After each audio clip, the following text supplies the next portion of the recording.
So my name's Thierry Nicolet. I've got 25 years of PR experience, and thanks for KAKTUS for inviting me. The presentation I'm going to go giving to you today is about a case study. Actually, it's the way we do PR measurement at Schneider Electric. And before we start, I'd like just to have a quick understanding of the audience type. With a raise of hand, who's from an agency side? Okay, and who's from the client side? Oh, perfect, so we have a mixed crowd. So the client side, listen to me. This is how you need to speak to your agencies. Agencies, listen to me. This is how you need to speak to your customers, okay? So, excuse me. For the protocol, Schneider Electric at a glance. I'm going to give you an insight of what we do.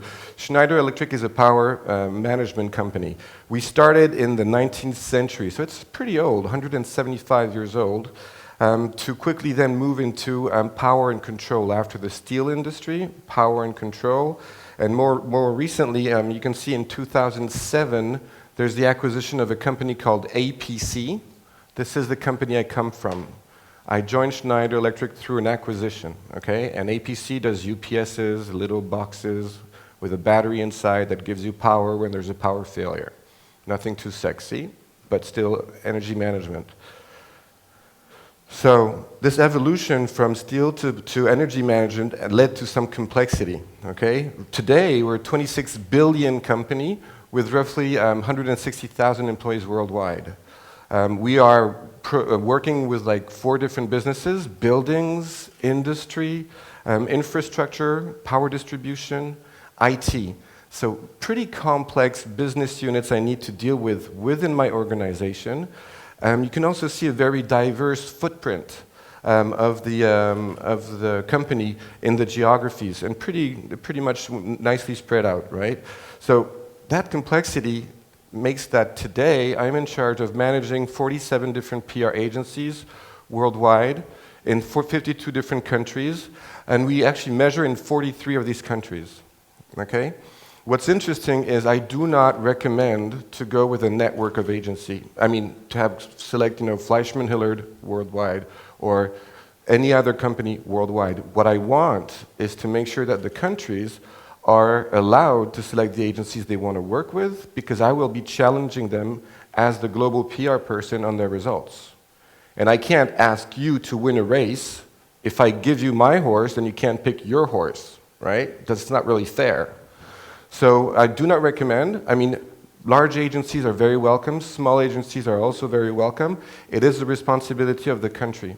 And in some organizations, and you have to really bear in mind that it's much better to be a large account in a small PR agency than to be a small account in a big-ass agency. Because eventually what's going to happen is you're going to be priority Z, okay? So don't be afraid to go with small agencies. In Serbia, I'm blessed to have our agency here. We've been working with them for over 4 years, and they're doing a great job. So enterprise, you can talk to these ladies. Excuse me. I think I had a bottle of water. Even I do mind it. It's not even there. Thanks.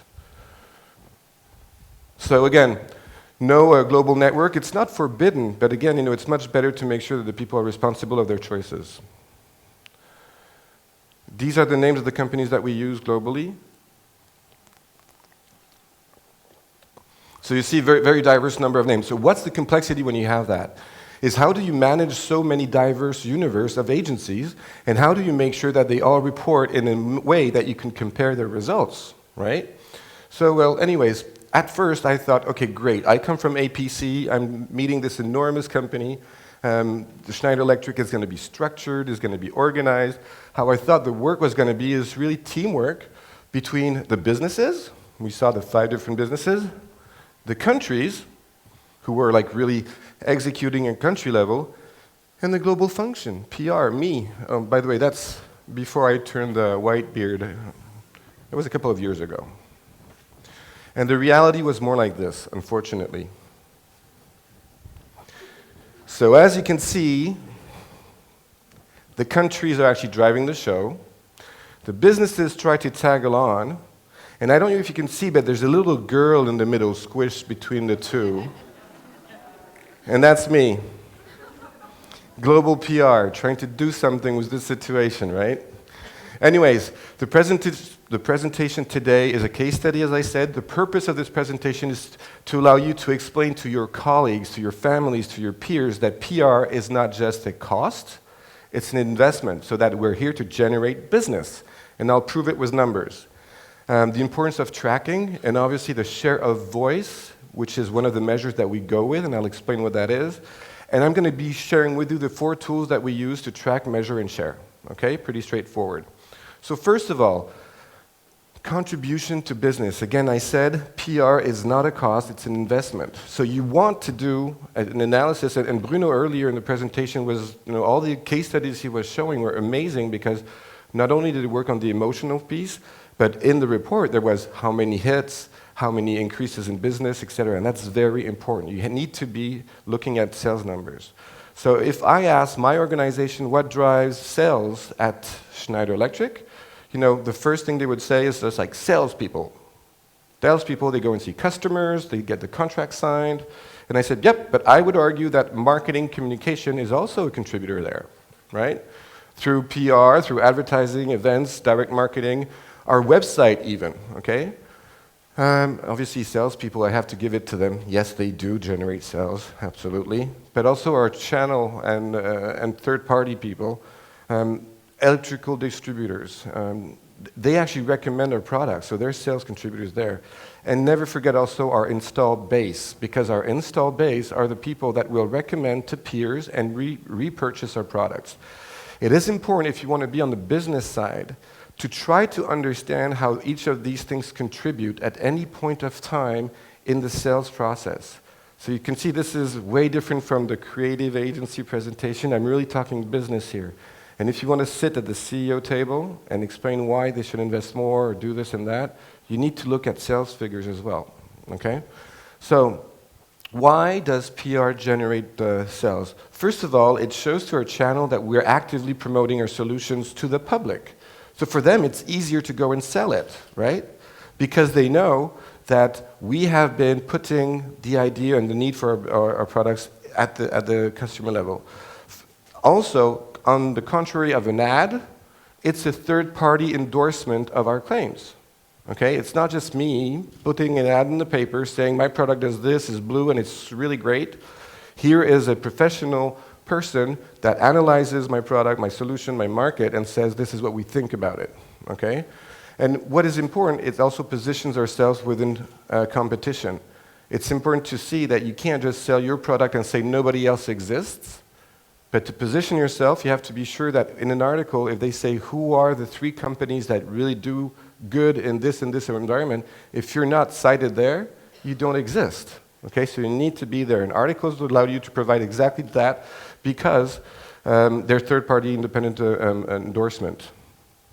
So what we do at Schneider Electric, and I'm going to be showing you real numbers from way back when, 2008.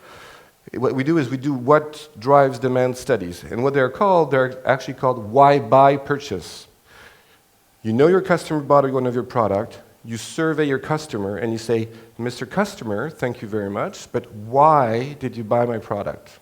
Okay? And before that we also have, how did you hear about my product? But here the why buy is where I'm concentrating. So don't get dazzled by the graphs, we're going to zoom on what's important here, okay? Reviews is what we want to focus on. Okay, so here, roughly the bar that you can see on this side, this point here, you see there's a 3 times increase. 3 times more people told us in Q2 2008, and I'll be coming to your side in a second to show you, that they actually were purchasing our product because they read a review. Okay, so something happened that my job made 3 times more people go and buy the product in Q2 2008. See, it's the blue bar here, 3 times more increase, review. So I said, something happened in Q2 2008, let's figure out what it is. That I am generating 3 times more sales than normally, okay? So I looked at one of my dashboards, and what we're looking at here, really what's interesting is, in Q2, the real visibility increase was in May.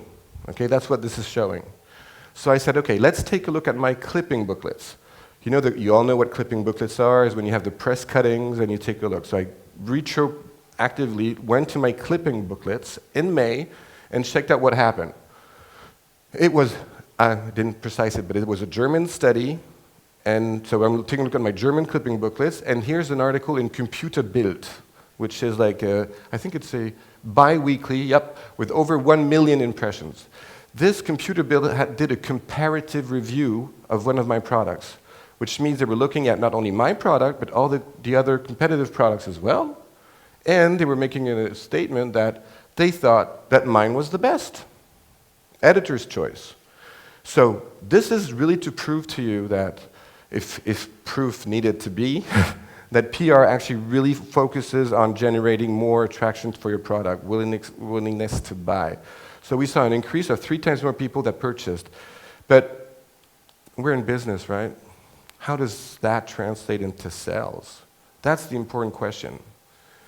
So I went to the sales team and I said, please, can you give me your sales numbers for that specific product that won, okay? And show me how much we've been selling during the entire year. And this is what the graph came out with. As you can see, January, February, March, April, May, 30,000 euros roughly per month of sales, right? Starting May, exactly when the publication hit the streets, what happened? A high increase in the sales progression, which actually added up to over 140,000 euros of sales for that only product. It was a backup 700, anyways, regardless of the name. So that is really impressive. You know, that very positive review generated that much more sales. We did not have to hire any new salesperson. We did not need to go and do any incentives with the channel and give promotions or anything. By the way, talking of promotions, the 2 lines that you see, there's sales numbers and unit sales. They're together, so it's not like buy 5, get 1 free, okay? So it's really directly linked to this event. I also took a look at the sales of the entire product range, okay? Imagine you want to buy a car, you say, I really like the Mercedes SLK 2-liter. You go to the dealership and you say, oh, 2 liters is really expensive. Ooh, I'm going to take the 1.8. Or you say 2 liters is nice, but I don't have more money. I'll take the 2.2 liter. So you really have an impact on the entire product range. And the impact on that entire product range is like an extra 100,000 euros, okay? So when you can do studies like this, and this is why I'm talking to you in the customer and client side, but also you agencies, if you want to prove that your work is worth it, go and have access to these numbers, okay? It's pretty easy to do. You know, you're under confidentiality anyway, so you can ask for the sales figures and show that whatever you do has a direct impact on sales, okay? And it's going to be able to justify it. So, preparation. You can't do a good work without really preparing. So obviously what I'm going to tell you is, for most of it is going to be, yeah, of course we do that. But believe me, I've been speaking at conferences where a lot of people say, wow, this is a good idea. So bear with me for a second. Preparation, tier your media. Okay, which is what I call, define your battlefield. We all have limited resources, time, people, money, right? So you want to say, okay, where do I want to be featured in the press, in the media? And if we had a magic wand, we would like to be everywhere. But reality is that you have to prioritize. So you prioritize your audiences by saying, okay, these are the publications we want to be in. Who gives you feedback? Well, the agency, your PR agency, knows they're experts. So, they know the editorial environment of a country. Your country president, your general manager, he has expectations of where he wants his organization to be featured, right? So you have to ask him. You can ask your salespeople. Your salespeople, they interact with customers all the time. So they should be asking, hey, Mr. Customer, where would you expect to read? What do you read every day? Which blog are you registered to? So that we know where they get their information. It's always a good source, and again, no rocket science, just pure logic, right? Who provides that? The PR agency, and then you get validation from your sales team. I put it in 3 categories. Tier 1, this is where you have to be or you die, right? Which means if there's an article in that publication and it says, the 3 companies that do something in Serbia and my name is not in there, I can just get out of business. Okay, that's tier 1. It's not where you would like to be, like The Economist or the Financial Times. No, that's where you have to be or you die. Okay, very important to understand the difference. Tier 2 is where you should be in order to do a good job at the same time, right? And Tier 3 is really a nice to have, which means that if you're doing a press conference, you have 2 available seats, do you invite TV Magazine or Men's Health? You know, you have to understand which, in my case, obviously neither one of them, but in the energy business. But this is the type of media team that you want to do. Okay, probably very hard for you to read. The handouts, I believe, will be made available. But again, no rocket science. This is a simple Excel sheet. You put the name of the publication, the circulation, who's reading it, the customer type, okay? The frequency, if it's a monthly, weekly, etc. And based on the different businesses that this publication might serve, if it's priority 1, 2, or 3. The reason for doing this is that you're actually setting the expectations, not only in-house, and saying, Mr. Country President, Mr. General Manager, these are the publications we're going to go after. If you do not agree, or you have a different view, tell me today, not when the results will come in and saying, why aren't we in that publications? And at the same time, it's expectations, setting expectations for the PR agency, and saying, there's no question to ask. This is a product for the industry, and so these 5 Tier 1 publication for industry, I don't care what you want to do, we have to be in them. That's it. No need to discuss, etc. So that's pretty straightforward. Obviously, the second thing you want to do after defining your battlefield is arming your troops, the people that are going to do the interviews. We were having a review of the agency yesterday, and they were showing me all the great things they did with our new country president, which came in, etc. He got media trained. Without the media training, he probably would have done a poor job. And it was his first chance to get well known, so really do not overlook this. You have to media train your people, okay? And on the agency side, provide that service, and I would recommend provide it for free if they are a limited budget, because your work is going to be so much better. Yeah, I'm really working on the client side now, huh? So, chapter 2, measurement. After defining what we want to do, this is how we measure, okay? The reason to measure is that if you do not know where you are at a certain point of time, and you do not set yourself objectives, which means you don't know where you want to go, then you might end up somewhere else, okay? Actually, I really like that quote. I was trying to understand who actually said it first, and I can't find this, so I'm going to give it to myself. Says Thierry. So how would you track, because we have both sides, a quick question, how do you track your PR performance? Does anybody want to just like quickly shout out a way? Pretty shy? Okay.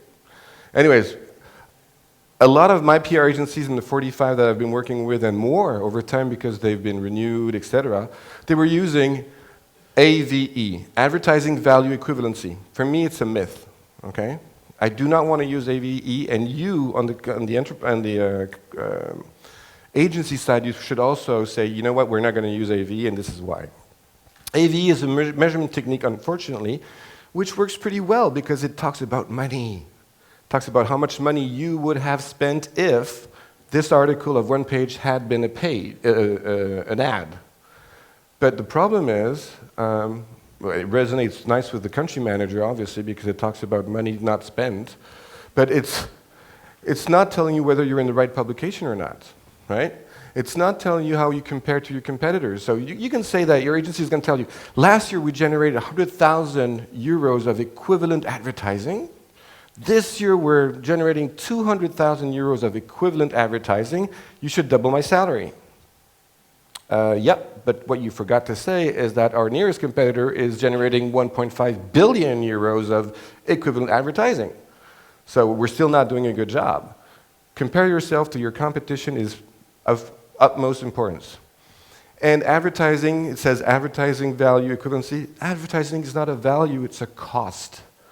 Value is what people did with the advertising. Did they go to the shop? Did they buy, etc.? So the spend on advertising is not a value, it's a cost. So I say no. So what I'm going to do is just share these 4 tools that we use to track, measure, and share at Schneider Electric. The first thing, again, no rocket science, the monthly activity report. Remember the complexity of the network I have, 45 different agencies. If I want to be able to understand how they work and what is being done, so I gave them, okay, whatever you do for tracking, what I want is regularly to have these info. Highlights, lowlights of the month, number of press releases that went out, number of interviews, who did them, product reviews, test events, etc., upcoming activities, and never forget the budget. How much am I paying you guys? How much am I paying for the clippings? How much am I paying for this event, press conference, etc.? This is what we do, so it's the output, and it's done by the PR agency and the country president, okay? Then, clipping booklets. Okay, I'm not going to spend an hour on this. Just make sure that you track what came out of your activity and put it in a form that you can really go back to in the future, okay? So obviously this is the output, what we get, and this is done again by the PR manager and the PR agency. The third tool that we use to share is when you have a really good article, actually a noticeable article, you want to share it immediately with the people around you. Because if it's a good article, your salespeople are going to be able to go to their sales calls and say, okay, Mr. Customer, you don't need to believe me. Look, there's an article that says the same thing. And it's a third-party independent view. Also, you want to share, you see it's written the good and the bad. The bad could be an article where you're being not well treated. You want to tell your sales team as well. Because they are going to go to a sales call and they're going to say, yeah, remember that, well, Mr. Customer, are you ready to sign? And the customer will say, well, I read this bad article about you. And you say, what article? What it was saying? What's the problem? So even the ones that are not too good, share them inside so that the customer, the salesperson can actually say, yes, I know, I understand what you're saying. However, their point of view is different, and this is why. They're not sidetracked, and they can do a better job at selling. So this is sharing noticeable results and immediately. Field marketing does that. Fourth tool is the quarterly KPI. KPI standing for Key Performance Indicator Report. What we're looking at is how many articles, so number of articles, the impressions, the size in pages. Is it like one paragraph or is it like 8 pages long? It's not the same impact. And the final thing that we put together is mixing all this together. It creates an index, and that's how we track and measure at Schneider Electric. This is how we compare to competition, and again, you can see share of voice is the name, and what we're showing here is actually Italy. Yeah, we can see it's like Italy because it's dead in August. Actually, it could be in France as well. Nobody works in August in France. So that's how we compare to competition, and it's done globally by my team. And I deliver this to the countries and the agencies so they can sit down and talk together on the impact and the effectiveness of the PR campaign. KPI, Key Performance Indicator, what are the thresholds? The thresholds I've set myself is to have at least 30% share of voice and twice the size of the nearest competitor. And obviously, you saw the impact of winning a lab review. Try to win as many lab reviews as possible because it's very impactful on your sales, and at the same time, it stays for a long time. People will refer to that performance in the future. The quarterly KPI reports has many different views, around 25 graphics, but today for you I'm going to share my 4 favorites, okay? The first one is an executive summary. You give that to the board because they just want like a car, they want the dashboard. They want the speed, they want that's it, nothing else. I want way more than that. So this is what I'm looking at. Here, this graph is what are the most visible products in my industry in the past quarter, okay?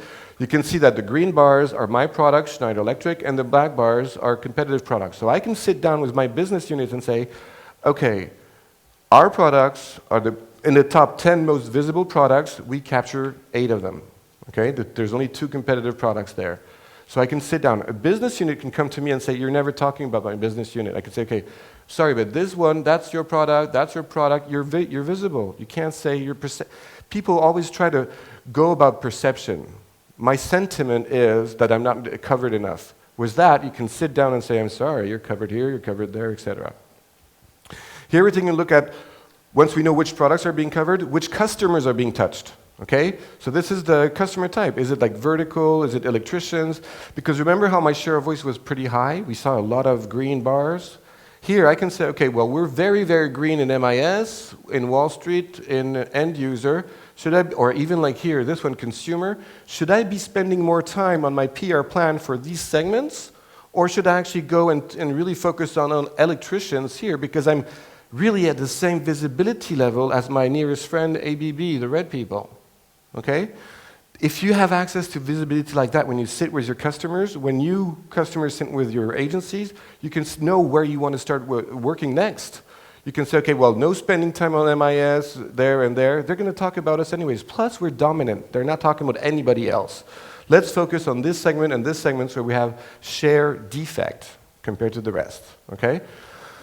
Okay, and that's my probably favorite graph of all is when a publication covers my industry, who do they cover most, okay? So as you can see here, the green bars are still Schneider Electric, the red bars are our friends of ABB, competitors. So imagine this. Serbia releases an anti-ABB product, okay? There's a product we did not have, we create the product, and we say, okay, it's really to focus against ABB that has this solution that we didn't have. I've got my CEO come to Serbia and say, okay, Thierry, I don't have time for a press conference, I only have time for a breakfast briefing, and a breakfast briefing, you know, as everybody, is like max 3-4 journalists with the guy to talk over for like 30 minutes while they're having breakfast. You can't invite everybody. So who do you invite? I pull this graph out and I say, okay, so who are the publications that talked about ABB in the past year? We can see this one, a lot of red here. There's a red here, red here, red here, and red here. I'm just going to call these 4 publications there. Only those ones. I'm going to look at what have been written. I'm going to read the clipping booklets and I'm going to tell my CEO, okay, Jean-Pascal, we are having these 4 journalists because they are the only ones who have really spoken about the ABB in the past year. Here are the 5, 8, 10, 15 articles they've written, name it, I don't know. This is what they said about ABB, and the guy looks at me and says, wow, you know exactly what you're doing, right? This is a sniper approach of addressing where you see share defect instead of spraying and praying to be picked up, okay? So sniper approach there. That's the end of what I wanted to show to you about the measurement that we do at Schneider Electric. Again, you saw no rocket science, just a bit of logic. Finally, I wanted to say, share with you an exercise that we do is the Best PR Agency Award that we've been doing for the 8th year now. Unfortunately, because of lack of time, we're not doing it in 2016 because these guys here would have taken part. But I'm going to share what we do. So the Best PR Award is awards that we've done for, again, the 8th edition, okay? What it is really is we grade the agencies on 2 criteria, or 2 sections of criteria, and the agency grades itself on 2 other, okay? So when the agency grades itself, it grades itself, oops, sorry, I went too fast there. Agency with the market manager in the country, they take a look at agency value, and they put a grade for strategic input, for creativity, proficiency about our business, etc., etc. And the second category, which is ease of doing business, responsiveness. You know, are you taking 2 days to get back to me or not? Business knowledge, access to the trade press, autonomy, etc. What I asked them to do is to sit down with their market manager and the agency together and to say, okay, on that category, I'm giving you a 4 or a 3. And then obviously, 1 is not good, 5 is role model, in the middle you can discuss. They grade themselves, anything that is a 4 or a 5, which is a good grade, I want illustrations so that they can take part. The 2 other categories, we grade them, reporting, quality, and if KPIs, are the results good or not, okay? And that gives a mention where we put all the numbers together, and it gives us a rating. After that rating, I use third-party independent organization, maybe like KAKTUS would be one of them next time, so that they can read the reports and let us know what they think. We categorize them all with a grade, and then you have a first, second, and third position, okay? Again, they get a little plaque. Believe me, and agencies will be supporting me there. You really like to receive awards that you can put in your entry, in your entrance, or in the coffee table, or on your wall. So they get a plaque. They also get a bit of money so that they can spend with, actually it's the market manager that takes them out for like an event or like a show or a nice restaurant as a reward. But really behind the scene, what is this all about? It's not just to reward people because they're doing a good job. It's also because it forces a yearly review of the evaluation of the agency. Okay, discuss areas of improvement, okay? And share best practices among Schneider Electric because all the people that give us, their 4s and 5s, I share with everybody. So you can pick ideas. What did you do? We were talking about the Tesla Museum yesterday.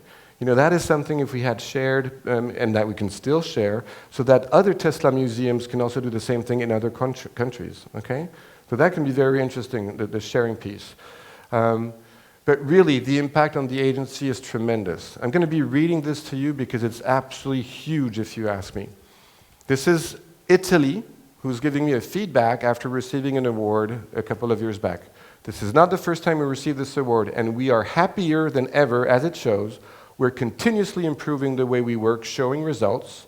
We appreciate working with Schneider Electric, with its complex environment and the different lines of businesses, which poses us new challenges every day to find creative ways to succeed.